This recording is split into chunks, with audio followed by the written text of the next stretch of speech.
قالك يا راجل قاعد زعلان كده في ايه؟ ايه، ما تزعلش يا اخويا. يا راجل يا واطي.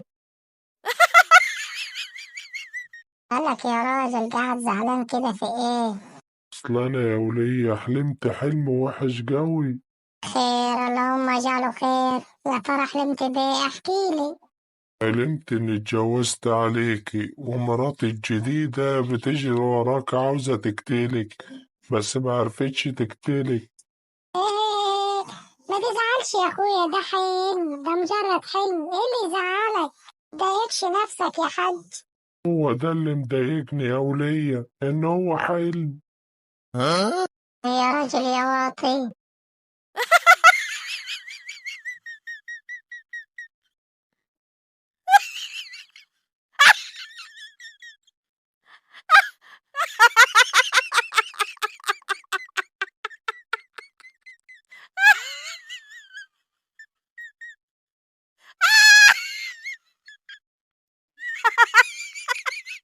فوزية، خير؟ مالك يا فوزية عاملة كده؟ أنا مش عارف ليه يا أخويا أنا عاملة كده. سبب العيال والطبخ، كمان الترويج لحد ما تهدي حيلي. اهدي بس كده يا فوزية وروقي. يا أخويا يعني أنت بتساعدني في البيت ولا بتعمل معايا أي حاجة؟ ده اللي أنت فالح فيه. يعني يا فوزية أنا هعمل إيه؟ أنا مش بروح الشغل وبتعب زيك برضه؟ أيوة يا أخويا، ده اللي أنت فالح فيه. دايما تحط لي حجج. اسمعيني بس يا فوزية، أنا سامعاك من الصبح. احنا خلصنا وجرى عاوزية عشان اقوم اشوف اللي ورايا. فاكرة يا فوزية قبل ما نتجوز كنت بتبقى عاملة ازاي؟ واللبس اللي كنت تبقى لابساه كنت بتبقى قمر. اه فاكرة طبعا. وحشتيني يا فوزية بالشكل اللي كنت بشوفك بيه ده. انسي معك يا فوزي. ده انا كمان وحشت نفسي. ليه يا فوزية؟ انا هقوم اروح الشغل، ولما ارجع على كيكي لابسة ومتزوجة زي ايام زمان. بس كده يا فوزي، ده من عينيا. أقوم أشوف الشغل اللي ورايا، وبعد كده أبقى أشوف لو اتبقى شوية مكياج من العيال اللي كسروه أبقى أحطه. إيه ده؟ هي فوزي فين؟ يا فوزية! يا فوزي أنت جيت؟ بسم الله الرحمن الرحيم. إيه ده؟ يا ست أنا أقول لك حط مكياج تطلع لي كده؟ إيه اللي أنت حطاه ده؟ أخسى عليك يا فوزي، إيه الكلام اللي أنت بتقوله ده؟ بصراحة إيه ده مش مكياج، إيه اللي أنت عاملاه ده؟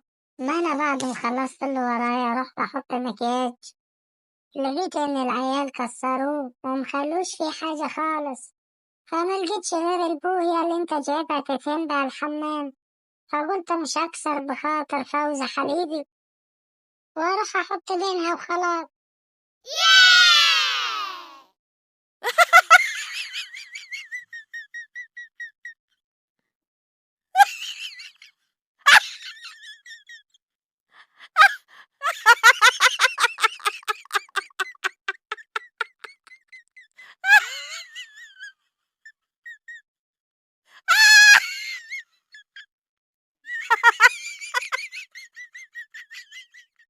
يا رب تحنن قلب جوزي عليا يا رب.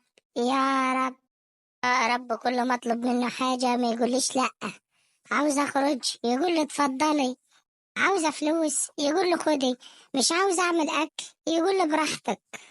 عاوز اروح لماما يقول لي مع الف سلامة. عاوز اشتري حاجة عجباني يديني فلوس على طول. عاوز اخرج مع واحدة صاحبتي يقول لي روحي. كل ما اطلب منه حاجة يا رب يبوس في وشي والناس تضربينا. يا رب ده انا لو شغالة خدامة عنده كان زمانه بيديني مرتب. كل ما اطلب منه فلوس يقول لي معيش معيش معيش، وما انا لما اعمل كل الحاجات دي ليه يا ربي؟ ما اروح اشتغل احسن.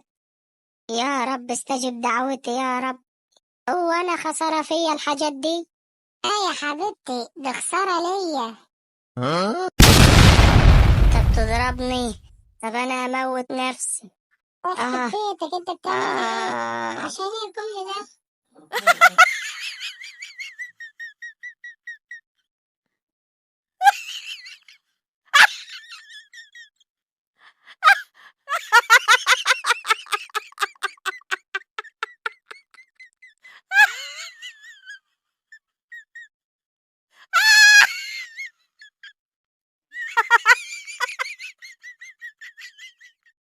طمني يا دكتور، شيماء حبيبة قلبي مالها؟ بقالها أسبوعين ما بتتكلمش. مخبيش عليك، شيماء مراتك فقدت النطق ومش هتتكلم تاني بقية حياتها. يعني إيه يا دكتور؟ يعني كده شيماء مراتي مش هتتكلم وهي في عز شبابها؟ لسه صغيرة يا دكتور، يا دوبك عندها 40 سنة. صدقني العفريت لما ينططوك. هما 39 سنة وشهرين بس يا راجل يا ضلالي. هو ايه ده يا دكتور؟ مش عارف والله، بس انت كده عملت معجزة. انت عملت اللي الطب ميقدرش يعمله. انت خليت الخرصة تنطق. الخرصة دي تبقى أمك يا دكتور البهايم. هي دي اللي انت كنت زعلان عليها لما مكانتش بتتكلم؟ انت المفروض كنت تعمل فرح لما كانت مكتومة. أزمة تقتلك أنت وأهلك يا ابن العبيطة. اديني ما أنا سايباك. واو. الله يرحمك يا دكتور.